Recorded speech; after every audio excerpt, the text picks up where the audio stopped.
किसी ने बहुत सही बात कही है कि ज़माना बहुत ख़राब है, क्योंकि ज़माने की पुरानी आदत है कि कमज़ोर लोगों का मजाक उड़ाता है और मजबूत लोगों से जलता है। नमस्कार, मैं हूं शशांक पांडे और आज मेरे साथ कहानी एक राजा की। एक राजा जो बहुत शक्तिशाली होता है और बहुत ही संपन्न होता है, जो उसका राज्य होता है काफ़ी बड़ा होता है और उसके राज्य में बहुत सुख शांति होती है। और ऐसा ही एक दिन का समय होता है कि राज्य के अंदर सभा चल रही होती है। उस सभा के अंदर राजा तो खैर मौजूद रहेगा ही रहेगा, उनके साथ उनका पूरा मंत्रिमंडल और उनकी तमाम रानियां, उनके बच्चे और जो उनके विद्वान लोग थे, पंडित वगैरह, वो सब भी मौजूद थे। और राज्य से जिन जिन को समस्याएं थी वो लोग भी मौजूद थे। तो ऐसे ही आम सभा थी, आम सभा चल रही होती है। तो इस सभा के बीच में से एक आदमी खड़ा होता है और कहता है मुझे राजा साहब से मुलाकात करनी है। तो उसको पहले तो मिलने नहीं दिया जा रहा होता है, लेकिन फिर वो कहता है नहीं, मुझे बहुत ज़रूरी, मुझे मिलना ही मिलना है।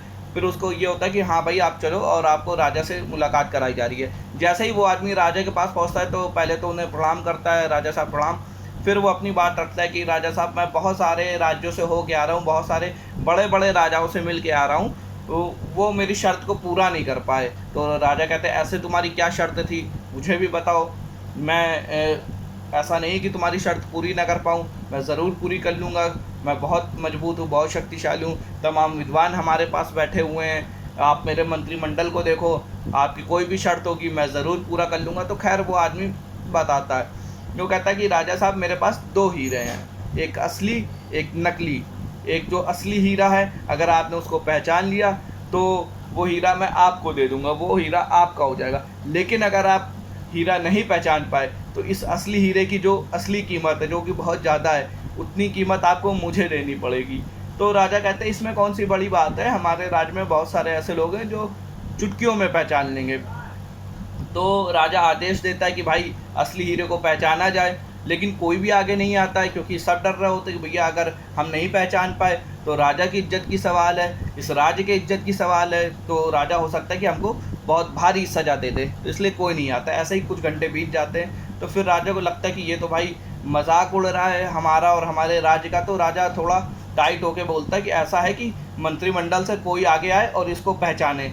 तो उनके मंत्रिमंडल से कुछ लोग आगे आते हैं, नहीं पहचान पाते हैं। तो फिर धीरे धीरे होता है कि उनके राज्य में जो सभा में लोग बैठे होते हैं, उनमें से कई लोग आते हैं, वो भी नहीं पहचान पाते हैं। तो ऐसे कई घंटे बीत जाते हैं और राजा फिर परेशान होता है कि ये तो जो है अपने राज्य की जो है जो प्रतिष्ठा है वो धूमिल हो रही है, इंसल्ट हो रही है कि एक हीरे की बात है जिसे पहचानना है और कोई पहचान नहीं पा रहा है। तो उसी भीड़ में एक जो है बुजुर्ग आदमी बैठा होता है, जो नेत्रविहीन होता है, वो अपना हाथ ऊपर करता है और कहता है राजा साहब क्या मैं आगे आऊँ और मैं पहचानूँ। राजा कहता है भाई आप भी आ जाइए।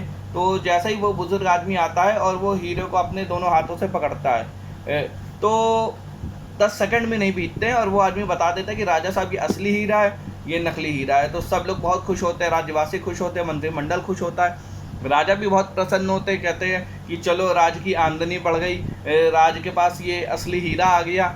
तो खैर राजा उनसे ये पूछता है कि ये बताइए कि आपने पहचाना कैसे। तो वो बुजुर्ग आदमी जो नेत्रविहीन आदमी होता है वो कहता है कि बहुत आसान था राजा साहब, क्योंकि जैसे ही मैंने पकड़ा, जो कांच था वो धूप में गर्म हो चुका था और जो हीरा था वो वैसे के वैसे ही बना हुआ था। तो ये एक छोटी सी कहानी हमें लाइफ में बहुत बड़ी शिक्षा देती है। ये कहानी हमें बताती है कि हमें भी जीवन में इस तरह शांत रहना चाहिए, क्योंकि हमेशा गर्म होने पे या छोटी छोटी बात पे गुस्सा करने पे हमारे बहुत सारे अपने हैं जो हमसे दूर हो जाते हैं। इस जीवन में, हमारी लाइफ में, हमारे ऐसे ही गुस्सा करने से हमारे जितने भी दोस्तों की संख्या थी घटती चली जा रही। इसलिए जीवन में शांत रहें और आगे बढ़ते रहें। जय हिंद, वंदे मातरम, भारत माता की जय।